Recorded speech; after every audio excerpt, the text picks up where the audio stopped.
Closing the door a little bit. Hello, everyone. I'm back. And don't interrupt, all right?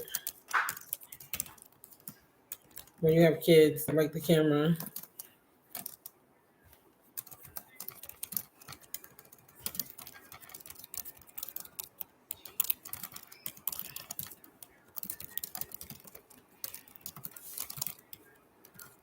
And for everyone watching the replay, we're going to get started in like 2 minutes. I'm just trying to set things up.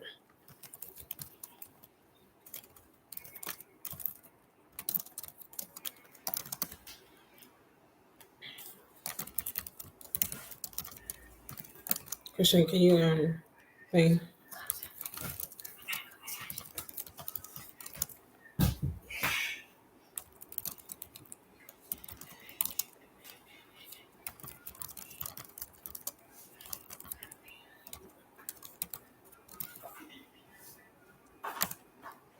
All right. Don't lock it. Just close it in.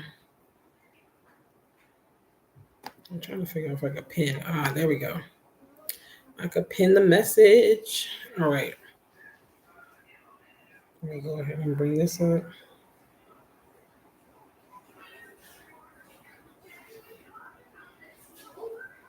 As you're coming in, feel free to say hello. I actually never do that.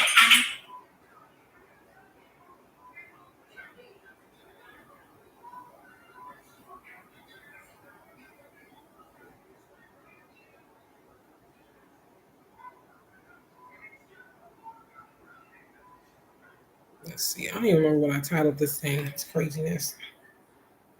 Let's see.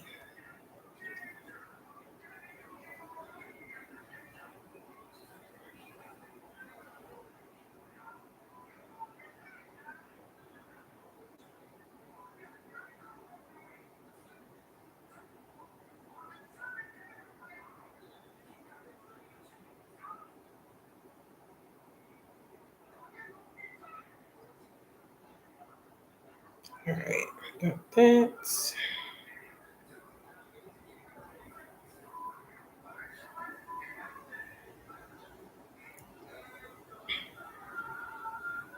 All right, we're about to get started in a second.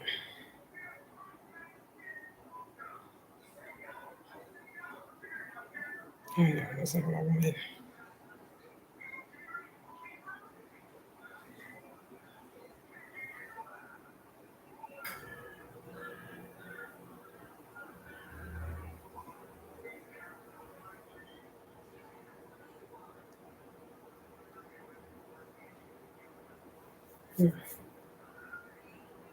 About to get started in a second, y'all.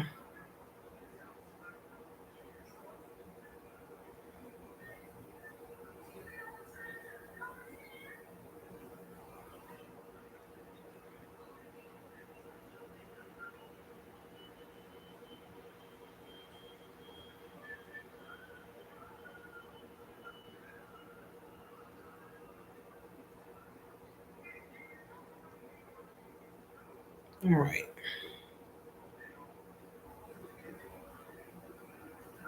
All right, had to get myself situated, y'all. It's a lot going on here. I got my little studio. Got my little studio. So if you're on YouTube, my bad about that. My bad about that delay. All right. There we go. Let's see.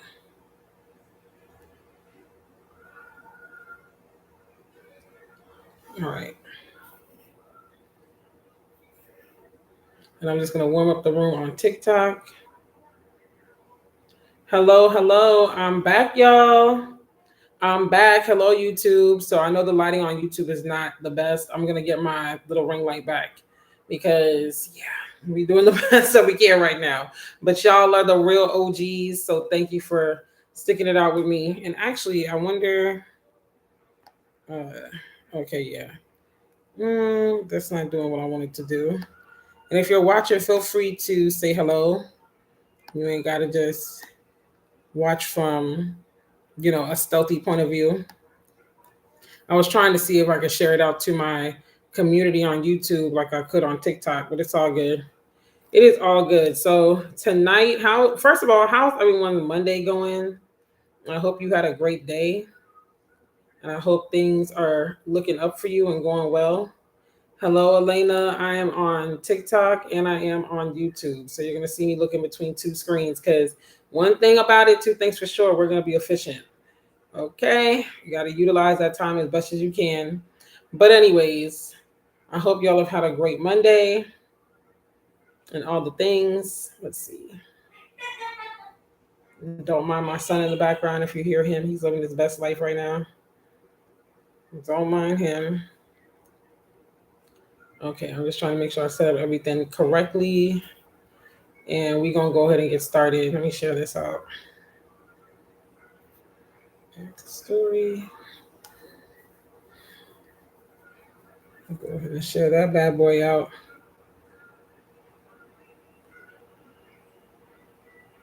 And then we're going to jump right in. So, like I said, we are going to talk about the side of moving abroad that most people really don't talk about. I try to hit different aspects of the moving abroad topic as I get started as I got started with this content.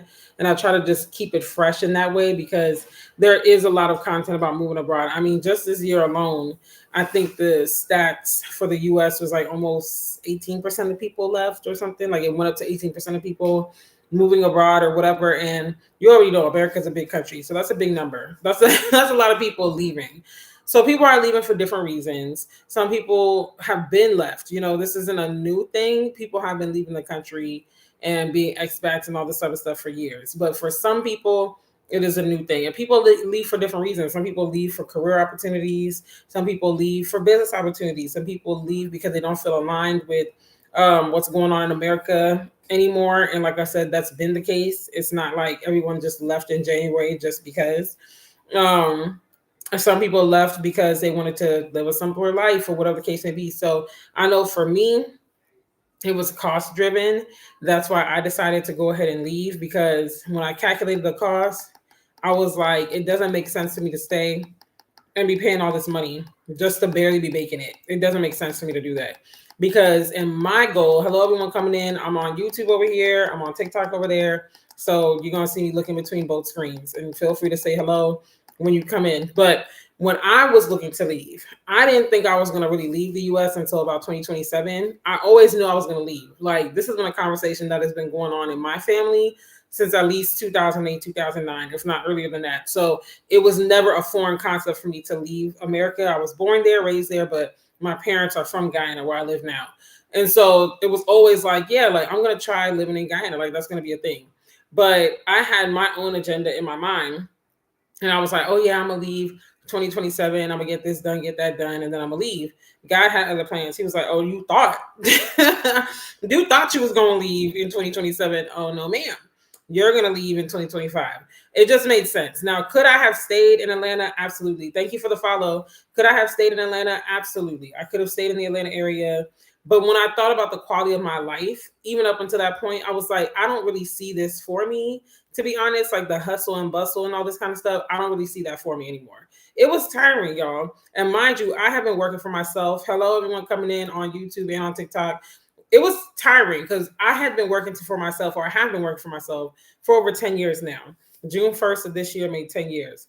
And so it's no joke. Like, if you want to grow in faith, become an entrepreneur. I'm telling you, you will definitely grow in faith. That invoice to invoice lifestyle is no joke. Like, it will stretch you in ways that you could have never even imagined. And it just became too much of a hustle. I mean, just in the last 10 months, because the 18th of this month will make 10 months since I've been living abroad. Just in the last 10 months, I have spent more time with my son in 10 months than I have in the last 5 years when I was still in America. And so my quality of life has increased tremendously. My cost of living has decreased. I'm, so much healthier. In the first like 6 months of me being here, I lost about 30 pounds. And I don't have a special lifestyle. I'm not only eating certain foods, or I'm not vegan. I'm not on no keto or nothing. Like, I literally eat whatever. I eat whatever it is that I want to eat. And we call it a day. I just had some, well, it's not Oreos, but it's their version of Oreos. I just had some earlier today. I had ice cream Like 2 weeks ago, I drink soda every now and then. I don't drink it every single day. I do like to drink what they have here. It's like this sparkling water. I do like to drink that because it's good. Because I be needing a fizz. I be needing a fizz to just, get get my stomach feeling right or whatever the case may be. But I say all that to say I'm not doing anything special. But I lost 30 pounds in 6 months, and by now I'm probably another 10 pounds down. I haven't stepped on the scale since I've been back because I don't have a scale in my house. I was at my brother's house in the summer. I stepped on the scale, and then I weighed myself, not measure myself, sorry. I weighed myself at a relative's house when I got back here. But I could tell from the way my clothes fit and stuff, like everything's big. I'm talking things that I used to be busting out the seams. They're big now. So, and that's just from me walking. I walk everywhere, literally. I mean, thankfully where I live, hello everyone coming in. I'm on YouTube here, I'm on TikTok there. So I'm looking between both screens. But I walk everywhere, and thankfully where I live is not far from the city. I'm about 6 miles from the city. They do kilometers and centimeters and stuff here. I still don't know the conversion rate like that off the top of my head, but I'm going to speak in miles because that's what I know. So I'm about 6 miles from the city, give or take, a kilometer or two, but I'm not far. And in my neighborhood, it's very walkable. I could get everything I need within a 15-minute walk of my neighborhood. I'm talking clothes, food, restaurants, entertainment, like everything. And if I want to drive, because I could get to the movie theater in a 5-minute drive, if I were to walk, it would probably be like an hour.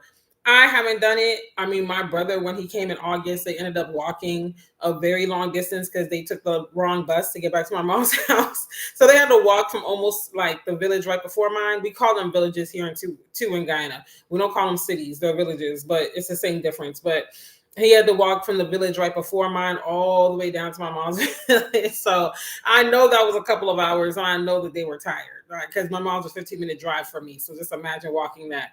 But needless to say, everything is central for me. I can get to everything. I don't have to break the bank. And so when I really started to calculate the costs and sit down and look at it, I'm like, I could survive off of less than 1,000 US in Guyana, and I don't have to really sacrifice quality. Like, I live in a nice apartment. This is considered like a fancier apartment in Guyana. What I pay even is like, I mean, the locals will probably be like, oh, that's absurd. I pay 425 US a month for a 2-bedroom, 1-bathroom. The locals will be like, girl, that's too much, because people own their land and their homes here. Most times it's generationally passed down. So renting is not really a thing people do. They usually just build on the land. If the land is big enough, they'll build another house in the back or to the side or whatever. Like, they don't just run out and go rent apartments. Typically, if someone's renting an apartment, it's because they live out of the way from where they're staying. And so they got to rent closer to work or whatever. Or they are like expats or whatever. So that's typically when you see rentals. But my rent is 425 US.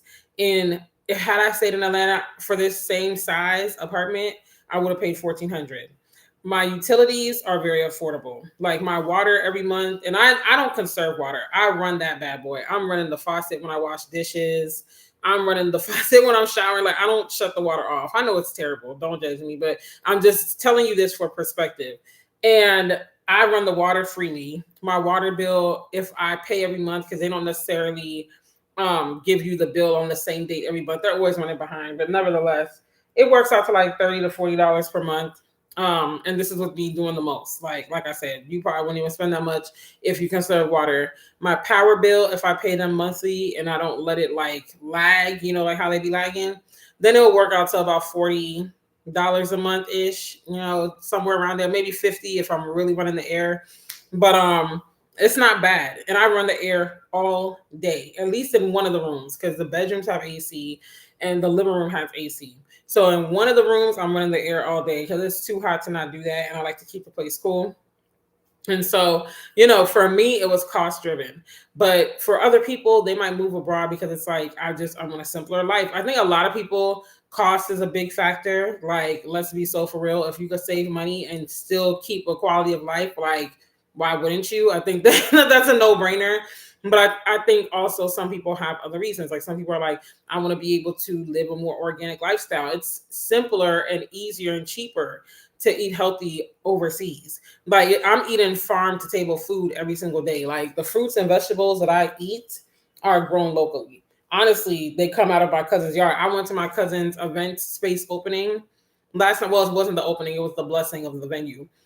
And she gave me a bag of fresh produce, like from her garden. So it's just like eating that way in America is very costly. To eat healthier, it costs more. But in these parts of the world, it's like it's a no-brainer. It actually costs you more to eat unhealthy. Like if you eat out a lot or you buy like a lot of snacky stuff or whatever, you're gonna spend more. It's way cheaper for you to eat healthy and to eat fresh food. It's like farm to table. And a lot of people have a little garden. Some people even take it so far to have some livestock. It just depends on what you're feeling like doing, but it's just a better quality of life overall. My son is way more active. It's easier for him to be outside. It's a tropical climate, so all day, every day, 365, it's warm. We just have rainy season and dry season. Right now we're entering our winter, rainy season, November, December, so it is raining more. And then in the summertime, it's don't touch the dog or anything, right? Okay. But in the summertime, okay. But in the summertime, it is May, June rain. So that's when it rains more. So, I don't have to worry about that. He made friends very easily on TikTok. Some of y'all might have seen that. If you haven't, you can check that out after the live. You might have seen his birthday party footage. He made friends with all them kids within the first week of us being here. So there's a lot of pros to moving abroad. And like I said, people do it for different reasons. For me, it was cost driven, but then it also made sense because my parents are from here. And so I'm like, I have citizenship through descent. Let me go there. It's going to be easier to get my foot through the door, easier for me to get settled and to get benefits. Because for me personally, moving abroad had to lead to something long lasting. I know some people move abroad and they're like, oh, I'm just doing it for the fun of it. I'm just doing it for the right here, right now. They're not thinking like legacy. They're not thinking, what can I leave behind for my children or whatever. And maybe they don't have to think that, maybe they don't even have kids. So it's not a one size fits all. But for me, I'm like, I don't want to just be globetrotting around and I don't have a sense of stability somewhere. And it made sense for me to come to Guyana and to do that. So that's why I came here. Because I'm like, I could get land here for pennies on the dollar compared to the US. I can build a home here more affordably and it could be a nice home. I could really do it up and I can make sure my son is solidified here as well. And so now we have that benefit to be able to go bi-continental and get benefits in both countries. So that's why I always preach that if you do qualify for that, like if at least one of your parents was born in another country, go see about it if you can, because I know every country is not necessarily safe to go to right now and so on and so forth. But if you can, go see about it because that is due to you. That is your right. So why not take what's on the table? Like, why not take advantage of that? I know for me, I want everything that's due me. I want everything that I can get. I'm not leaving nothing on the table. So it had to make sense for me. And that's why I chose Guyana. But like I always tell people, you don't have to stay where you go. Like you can go get your passport, get your ID, whatever the case may be. And then you can always say, you know what, I'm going to try living somewhere else or whatever. Like you don't have to just limit yourself. Because there are still places I would like to live. Now, would I necessarily want to globe trot around as much as I thought I wanted to in my younger days? Not necessarily. I feel like a lot of times when you get older, you kind of want some sort of balance and stability. You want to have some sort of routine. For the most part, there's always exceptions to the rule. And so some people are digital nomads, some people are expats in the traditional sense, and then some people will be considered immigrants. Like in my case, I was an expat, but now that I have my citizenship squared away, I mean, it was always there. Guyana is really lax with like your entry into the country and stuff. I can see that changing in the next few years because it is one of the fastest developing nations in the world. And there's a lot of activity going on here, a lot of people coming in and all that. So I can see them tightening up over time. But now that I have all my stuff squared away as far as the paperwork behind it, and it's not just like, oh yeah, your parents were born here, you good. I have the paperwork to back it up. Now it's like I would be considered like an immigrant, so to speak, but still an expat. But you get what I'm saying. So there's different ways to this. But let's get into the reality of moving abroad, because the reality is, like I said, is it a great opportunity? Absolutely. Is there a reason why every time you see people talking about living abroad and moving abroad, it's like, oh my gosh, like I'm so glad I left. I don't plan to go back to America, whatever. Absolutely. There's a reason why you see that. And it's because a lot of us do experience a level of freedom. We do experience it, some of us, an increase in quality. A lot of us an increase in quality of life where it's like, I should have did this sooner. But a lot of times people wait for their kids to grow up, or maybe you just need the information. And so that's why, like, people like me, people like some of the other influencers you might have seen, this is why we come on live so much and we share on our content so much, like the realities of this thing. So that way you can have guidance. Because even with my parents being from Guyana, I still had to learn a lot of things on my own because my parents had moved years ago. My mom moved to America in the 70s. My dad moved in the 80s. So a lot had changed. They weren't really tapped in like that. I mean, I was visiting and stuff, but again, we're coming in as their natural born citizens. I'm citizen through descent. So it's like, okay, yeah, whatever. Like, you know, you're just kind of going with the flow. But when it's time to move, like my parents always said, come see me and come stay with me is two different things. And so this is why I like to share about living abroad authentically and unfiltered and realistically, because it's deeper than just beautiful beaches and, you know, beautiful views and photo shoots and wearing the pretty gowns on the flying dresses and stuff. It's deeper than that. Even though, yes, we do partake in touristy things when we go to these countries and stuff, some more than others. Because me living in Guyana now, I haven't done too many touristy things, to be honest. Like, because I gave myself this year to settle down, to just catch my breath for a second, and to not feel like I need to be popping out, doing this, doing that, just for what? Just for the content? Like, no, y'all gonna see the real, the raw, the unfiltered. Like, my days are just as normal as anybody else. I get up, I cook breakfast. Well, let me not say just as normal as anyone else, because I don't live the average life. Like, I homeschool, I work for myself. But you know what I'm saying? Like, I get up, I make breakfast, I homeschool, I tend to my clients' work. I might go for a walk on the weekends. I might take my son to the seawall or to a movie. Now I'm kind of wanting to get back into the movies because I'm seeing some movies I want to see and things like that. You know, as I hear about events, like they have the Guy Expo coming up this weekend. I think Thursday, it starts Thursday until next Sunday or Monday. I'm gonna try to pop out. And then I found out one of my cousins gonna be there. So I'm like, yeah, like, you know, I try to do things like that. The Christmas Village is gonna be up in December. Like, there's different things to do, but let's get into the reality of moving abroad. So for one, adjusting to new surroundings is not as easy as people make it seem. You really got to get your mind right when it comes to moving abroad, that like, I'm going to do this and it's going to be an adjustment. That means that I'm going to have to accept the fact that things are not going to look like America by and large. Some countries are more developed than others, but by and large, it's going to be different. The way that people go about things is going to be different. It's not going to be America 2.0. So adjusting to the new surroundings, adjusting to how people do things is something that you really got to set your mind to. Even something as small as like people, how they drive on the road or driving on the opposite side of the road. I know how to drive, obviously. You know, I drove for many years in America, but I haven't driven here yet. Now that doesn't bother me too much. Driving for me is therapeutic. Hello, everyone coming in. But I don't mind being a passenger princess, because in America I was always the driver, because it was me, my mom, my sister, and my son, and it's just I was always the driver. So I don't mind being in the passenger seat and just being like, yeah, just take me where I need to go and I can relax or whatever. But you have to adjust your mind to the fact that those new surroundings are going to be different. Adjusting to how the neighborhoods function, adjusting to how the culture is in those said surroundings. So I'm in the Caribbean. People are more folksy, more outgoing, more in your face for the most part. Like, they're going to say something to you. They're going to interact with you. Like, that's just how the Caribbean is. But like some of my expat friends, they're in Asia, and the interaction is different. It's not to say that people don't interact with you, but it's a different culture. So, you know, how people go about things is going to be an adjustment. You can't go to these countries and expect it to be America 2.0. Now, like I said, some countries are more developed than others. You could get a nice place. You could do all that. You could get some of the foods you get in America and all that. But that's not going to be the norm. Like, even for me, to go and get, like, let's say I want Burger King or KFC or Pizza Hut. All that is like a 5-minute drive from my house. But because I walk everywhere and because I take the bus, do I necessarily want to hop on the bus for some Pizza Hut? Like, you know, it's little things like that. So when I am at the mall to handle business or whatever, that's when I make sure that I get what I want in that moment. Hey, Miss Jessie. Hey, sis. That's when I make sure that I get what I want in that moment.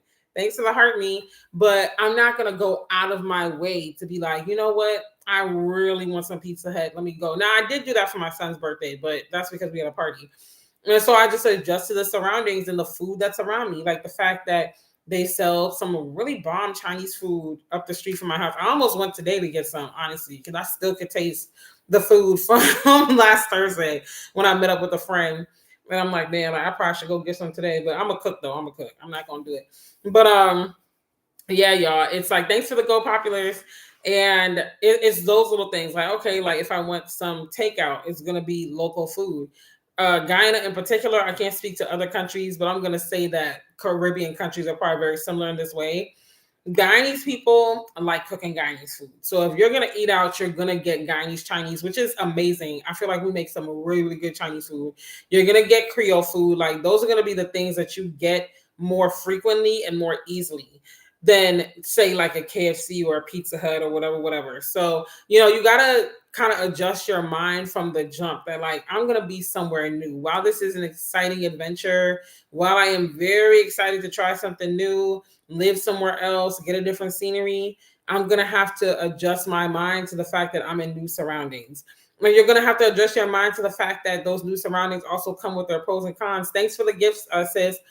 Because like in Guyana, well, all the Caribbean, some worse than others, you're going to deal with a blackout. Like it's been that way since the beginning of time. It's not days on end. It's just like most times, like 30 minutes, once a week or something like that, if even that. It just depends on where you live. So like in my neighborhood, I live close to Ogle Airport, which is like the smaller airport in Guyana. It's a commercial airport, but you also get a lot of flights to the Caribbean and stuff by me. And then like I said, I'm by town and they're doing a lot of road expansion. They're doing a lot of like renovation. It's a lot.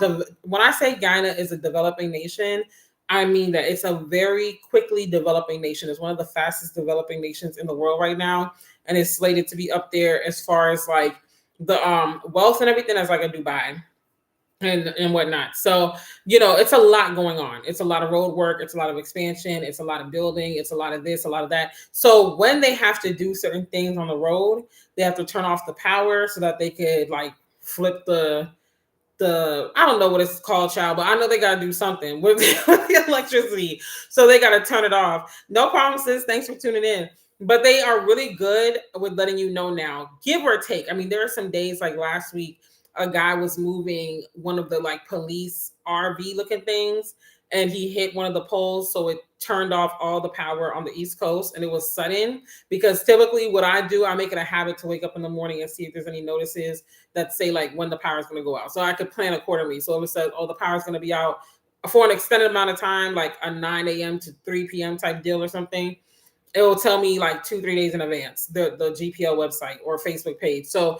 then I'll just plan accordingly. Like, okay, on Thursday, I got to be prepared. I'll just go to my mom's house because typically it's not the whole East Coast at the same time. It's stages. So because I'm close to the city, it might be, okay, Industry to Chateau Margaux or something like that. And I'm within that stretch. And then my mom's stretch might be like 2 days after me, if she even gets affected at all. Because to be honest, she don't get as many blackouts as me, but she's also in a new housing scheme, which means she's further back. So it's harder for her to get public transportation. Not impossible, but it just takes longer. Whereas I could easily hop out and catch a bus, it's a longer stretch for her. And with my mom's, age and stuff and her health right now, she ain't walking out to catch no bus. She would faster catch a short drop and go get a short drop taxi ride to the bus stop and then catch the bus from there.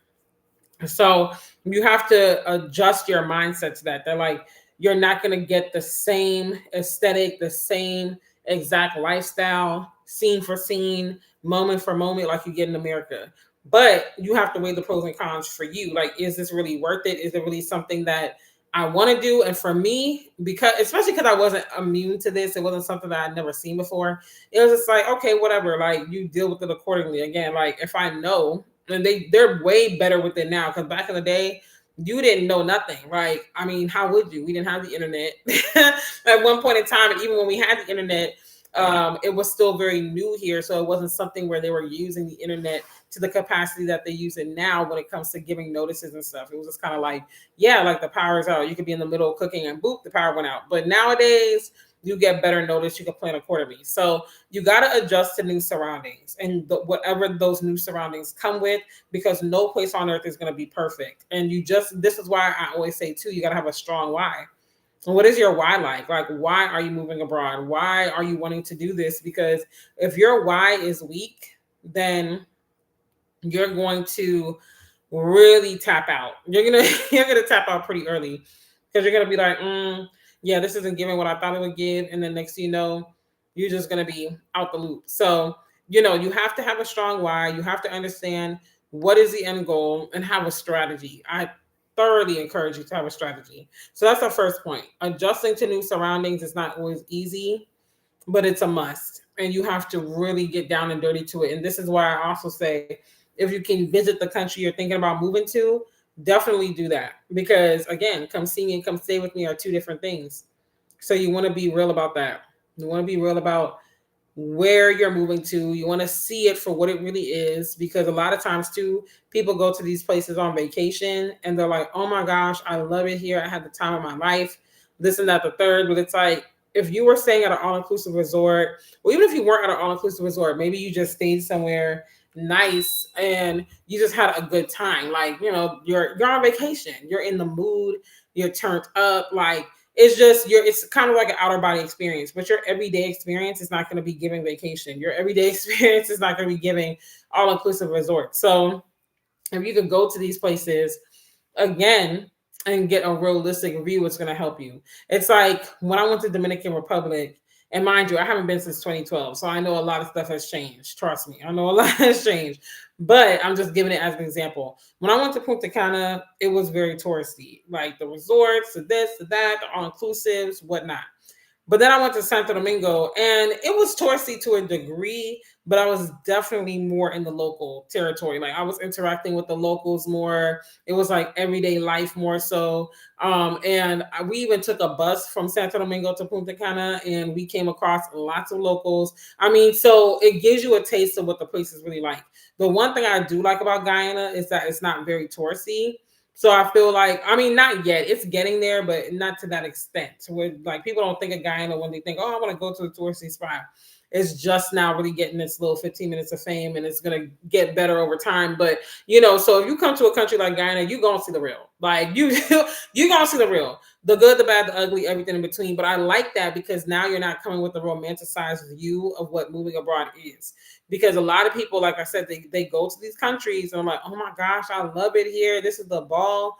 Of course you love it. You're at a resort. Like they're catering to you. And I'm not saying you can't love it when you go amongst the locals, but I'm just saying like get an unbiased, unfiltered view as best as you can. Don't go into dangerous neighborhoods and stuff like that. Like be smart, use common sense, but go to where more locals are, where the everyday happenings are, and then assess from there. Do you still love it to the point where you want to move? Does it still fit your vibe?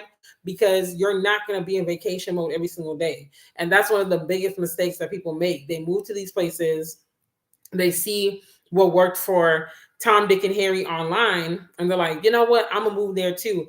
That might not be for you. That place that they moved to might not be for you. And the place that they're telling you wasn't for them might just be for you. So that's why I'm like, if you can, go and check these places out. But I understand that that's a privilege and a luxury not everybody has. So I'm not gonna say like you absolutely must, but if you have the time before you move and you have the ability and the resources to go and see the place before you move, I would highly encourage that you do that because it's going to make the world a difference. So that's the first thing that, the side of moving abroad that no one talks about is adjusting to new surroundings is not always easy. The things that come with that is not always cut and dry. And it can be hard to just get in a new rhythm. And don't let there be a time change. I mean, when I moved from America to Guyana, I moved in the wintertime when it was still fall back time. So I was an hour ahead of Eastern time and like 2 hours ahead of Central time in America and stuff. So it wasn't too bad of an adjustment because it's just an hour to 2 hour difference from most of like my clients and stuff. But it was still an adjustment. But then if you move somewhere with a wider time difference, that's also something else you got to adjust to. Even though it's not directly correlated to your surroundings, so to speak, but your surroundings do impact that. And so as you're working for yourself and stuff, you gotta think about that. Or even if you're working for a company, you gotta think about that and the time that you'll probably have to be logging in and things like that. It could be in the morning, the early morning hours, in the middle of the night. You just don't you don't know. So the second thing that a lot of people don't really talk about when it comes to moving abroad is missing conveniences. Again, this is going to ebb and flow based on the country that you go to.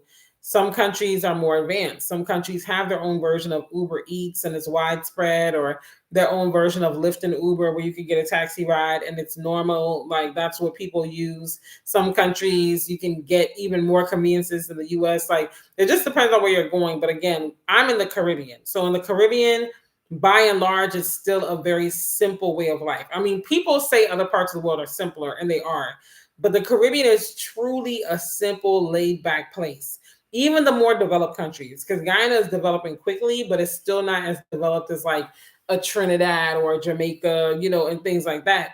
But it's still, even in those countries, it's still laid back. It's still a deeper level of simplicity than you might see in like a European country, or you might see in certain parts of Asia, and especially the places where people tend to move to. So, but I think that's what the Caribbean is known for. We're known for being laid back. We're known for being a happy set of people. We're known for being a vibe, which we are. You have a Caribbean person at your event, or whatever, like we're gonna bring the vibes, hands down. We're known for that. And that's what keeps us so, I think, like lively, that it is so simple that even as we advance, I don't see it getting to like, I don't see it getting to because they say, like I said, Ghana is slated to be like the next Dubai. I don't see it getting to a Dubai in the sense of like the hustle, the bustle, skyscrapers everywhere, and this and that. I don't see that happening. I do see Georgetown getting more like that, and maybe the areas right outside of Georgetown, because like my neighborhood, they're building more like tall buildings, and they're building a new hospital and things like that. So I could kind of see it to a degree, but it's not going to be all over. Like you're still going to get the simple, low key roosters crowing in the morning kind of vibe, and whatnot. But you'll have more conveniences. Like they do have a taxi service here that's like Uber and Lyft, but it's not widespread. You got to be in the city to use it, or like by Giftland Mall, which is by my house. I always see them around there. But a lot of people, honestly, in this day and age, don't even have a bank account in Guyana. A lot of people don't even have a bank account. It's still a cash-based society. So this goes back to missing conveniences. Like in the US, when I needed money from a friend, or I'm giving money to a friend or whatever, or paying for certain things, I could just cash app, I could Zelle, like a Venmo, boom, here you go. You're good to go. Here, they have MMG, but you got to have a 592 number, which I don't have yet. And then that's all that they have. All they have is MMG. So if that's down or whatever, like that's basically it. You don't have, now mobile banking is becoming more of a thing. But like I said, most people don't even have the bank account. They're still using cash. They're still, which can be a pro and a con. The thing I like about using cash is it keeps you aware of what you're spending. I feel like you're less likely to overspend when you're using cash, at least for me. But when I'm using a card, it's like you just swipe, swipe, swipe. You just feel like, oh yeah, I just got it. But when you see that cash dwindling down in your hand, it's like, oh, wait a minute, let me chill for a second. Like, so I feel like there's pros and cons, but the convenience of even mobile banking, like where you get a check and you can just scan that check and it's deposited into your account. Like that's not in the Caribbean by and large. Yeah, I'm not going to say it's not anywhere, but I know like in Guyana, that's not a thing. But now they're trying to digitize the economy more to where it's like, we do have those things. They're pushing people to get bank accounts, for the next cash grant that's about to come out. They're pushing people to do these things. So as we develop as a nation, our lifestyle goes up with the development. And it's not like you're stuck in a time capsule. So, but with that being said, there's still not as many conveniences. So say you want to order food. Now where I live, I can order food for delivery. I just need to get my number or my home phone. I need to buy a home phone because I have a home line. And then I could order delivery because they need to call you to be able to make sure they know where you live and stuff like that. But say I want to order food for delivery and I don't live within delivery range. You just got to go out. You got to go out and get the food. So now you got to either remember that before you come home, especially if you're not driving or you're not riding with somebody, or you're going to have to call a taxi to go get the food. Some of them will deliver it for you, but you got to have that rapport with them, because even that's not a thing, which that was shocking to me, that that's not a widespread thing. Because I'm just like, for me personally, as a taxi driver, I would have been dominating the market with that. I would have added that to my services, because it's like, ain't nobody else really doing that. Like I can be delivering food and stuff within a certain region. I'm not going to say I'm going to do it all up and down the East Coast, but I could be doing it and securing those clients that way too. So moving abroad a lot of times does mean that you miss certain conveniences depending on where you live. Like I said, the Caribbean is still very laid back in a way. It's still very like, they still need some work to be done in certain areas, and some countries are better than others, but it's still very simplistic in that way. Versus like one of my friends, she's in Bangkok right now, but she lives in Bali. And they're very advanced technologically. They got this, they got that, they got this and that. So it just depends on where you go, but that is something you got to think about, because maybe they might have conveniences in this way, but they don't have the same convenience in that way. Or as an expat, you got to think about like the convenience for banking, the convenience for even getting phone calls. One of my friends, she's in St. Lucia. She's like, I'm not even getting phone calls that I need to get. They're not even coming to me. And that was shocking to me, because I'm like, once I land in Guyana, and I'm on T-Mobile, mind you, but still, I know this works for other people too. Once I land in Guyana, and I turn back on my phone, it's like, welcome to Guyana. Your rates apply for blah, blah, blah. And I still get my phone calls. Like, people could call me from the US, no problem. I get the call. I still get access to my online banking, all that. I did have one issue a couple of months ago, but I think that was attempted fraud. Like, someone was trying to get into my account. So the bank had to kind of rectify that. And that took a couple of days of calling, because they were like, oh, you should just come to a local Bank of America branch. And I'm like, I'm not even in the country. I'm not going to be in the country till January. So I need y'all to fix this now. Like, I'm just, so they got it together. But needless to say, those are the type of things where it's like, well, dang, like, what if something happens to my bank and I'm overseas? Like, you can't just hop in the car and go to the branch. Like, you got to think about these things. So that's why you have to have certain systems in place. And I talk about all this in my webinars, and they're free. So if you want to join in, click the link in my bio, the link in the description on YouTube. But I break all this down, like different systems that you could be using to make sure you're secured in another country. A bank account all willy-nilly either. So if you aren't in the position like how I came, and I'm a dual citizen, and I was able to establish certain things faster, then you got to have certain systems in place to where it doesn't really hurt you as much. Have multiple bank accounts, etc. Maybe even open up a bank account that's just purely virtual and doesn't have a branch, because that can ease some of the tension, like a Chime or what have you. Now, they do have their pros and cons, but I'm just saying, like, it would alleviate some of that stress that might come should something happen, and just diversify yourself. So all in one basket. And then as you're able to get a bank account in that country, then get one. Like, don't close your US accounts, but get one locally. So should it even come to that, you can at least like say you have a problem logging in on your mobile app, you can at least call the bank and do your transactions that way, and what have you. So you have your options, but you got to think about the conveniences that you might be used to in America, and how some of those things might translate over,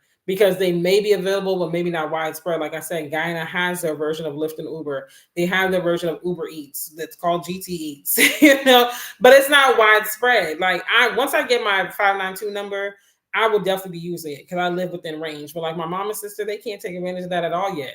And I mean, maybe in another year, 2 years, 3 years, it'll be widespread, but that's not something that's all over the place. So you still have to rely on traditional taxis. You have to call the base.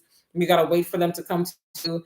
A lot of them don't even have GPS on their phone. They don't even know how to work GPS. Like, they go off of memory, which to me is very impressive, because I'm like, for you to know the country like the back of your hand, this side street, that side street, this corner, like, that's skill. That's giving. Before GPS, when we had to use paper maps, I wasn't old enough to really live through that for real. Like, I remember seeing my parents do it, but I wasn't old enough to where I need to be reading the map and I was driving.